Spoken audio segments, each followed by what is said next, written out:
কিভাবে এই বড়াগুলো মুচমুচে আর নরম হয় সেটাই তোমাদের আজ দেখাবো। রেসিপি তালের বড়া। তালের ছোলা থেকে বড়া পুরোটাই আজ দেখতে পাবে সহজ পদ্ধতিতে। নমস্কার বন্ধুরা, হরেক হরেক আম্মাতে তোমাদের স্বাগত। তাহলে চলো শুরু করি। এখানে একটা কালো রঙের তাল নেওয়া হয়েছে। তালের ওপরে শক্ত ভাগটা একেবারে টেনে পুরোটাই খুলে নিয়েছে। এরপর আটিগুলোকে সেপারেট করে খোসাগুলোকে ছাড়িয়ে নিচ্ছে।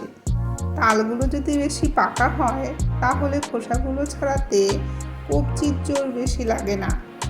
তোমাদের একটা কথা বলে রাখি, তোমরা যখন বাজার থেকে তালগুলো কিনবে তখন এই রকম কালো রঙের তাল কেনার চেষ্টা করবে। একটু হালকা কালারের লাল রঙের তালগুলো তেতো হওয়ার সম্ভাবনা থাকে।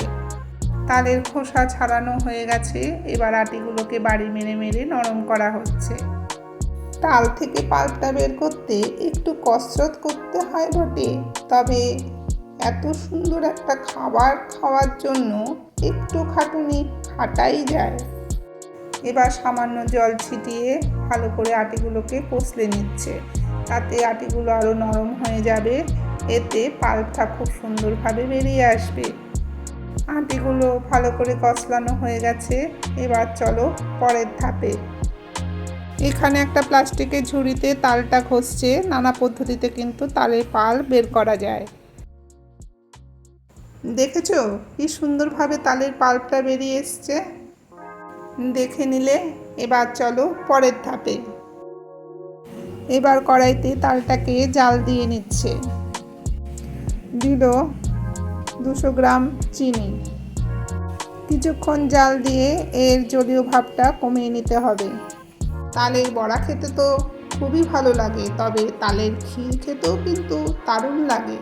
রুটি দিয়ে মুড়ি দিয়ে তালের ক্ষীর কিন্তু অসম্ভব ভালো লাগে। তোমরা কোনটা খেতে বেশি পছন্দ করো কমেন্টে জানিও কিন্তু। এবার এর মধ্যে 200 ml দুধ দিয়ে আবার ভালো করে জাল দিতে হবে।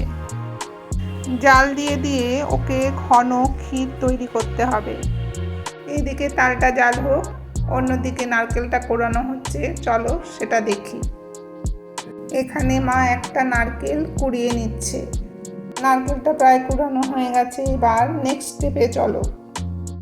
যে তালটা জাল দেওয়া হয়েছিল তার অর্ধেকটা কিন্তু বড়ার জন্য নেওয়া হয়েছে।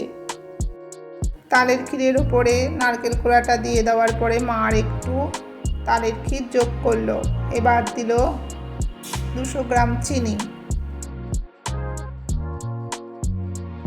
অ্যাড হলো 150 গ্রাম চালের গুঁড়ো।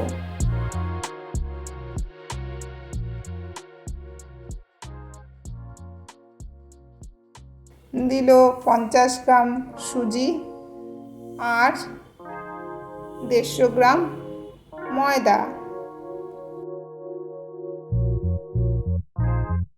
এবার ভালোবাসার হাত দিয়ে খুব ভালো করে মেখে নিতে হবে, যাতে সমস্ত উপকরণ একে অপরের সঙ্গে ভালো করে মিলেমিশে যায়। তালের কচি অবস্থায় তালশাঁস, পরে পাকা তাল, এছাড়া তালপাতা দিয়েও আমরা পাখা বানিয়ে থাকি। গাছের পুরোটাই ব্যবহার হয়ে যায়। মাখা প্রায় শেষ। এবার চলো ফাইনাল স্টেপে। কড়াইতে সাদা তেল দিয়ে মাখাটা অল্প অল্প করে তেলে দিয়ে দিচ্ছে। কিভাবে দিচ্ছে তোমরা ভালো করে দেখে নাও। সময় গ্যাসটা তোমরা লো টু মিডিয়ামে রাখবে। খুব গরম তেল হয়ে গেলে ওপর দিয়ে লাল হয়ে যাবে ঠিকই, কিন্তু ভেতরটা কাঁচা থাকবে। লাল লাল হওয়া পর্যন্ত বড়াগুলোকে ভেজে নিতে হবে। এক এক সময় ভাবি প্রকৃতি আমাদের জন্য কত কিছু উপহার দিয়েছে। এক এক মৌসুমে এক একটা ফল এমন দিয়েছে যে সত্যি দারুণ খেতে লাগে। এক পিঠ হয়ে গেছে, এবার উল্টে দিচ্ছে। তালের বড়া বাটি করে নিয়ে বসে আয়েশ করে খাওয়ার থেকে একটু পর পর ঘুরে ফিরে খেতেই কিন্তু দারুণ লাগে। তোমরা দেখতে পাচ্ছ বড়াগুলো কি সুন্দর ফুলো ফুলো হয়েছে। গন্ধে সারা ঘর মোমো করছে। তোমরা পাচ্ছ তো? জানি না তোমরা এটা কতটা ভালোবাসো। আমি তো ভয়ঙ্কর রূপে ভালোবাসি। ভাজতে ভাজতে আমার পেটে বেশ কয়েকটা অলরেডি ঢুকে গেছে। তাহলে দেখে নিলে গোপালের জন্য জন্মাষ্টমীর দিন বানিয়ে ফেলো। রেসিপিটা কেমন লাগলো কমেন্টে জানিও। ভালো লাগলে একটা লাইক করো আর শেয়ার করার অনুরোধ রইল। তোমরা সবাই ভালো থেকো, সুস্থ থেকো। আবার দেখা হবে অন্য এক নতুন ভিডিওতে।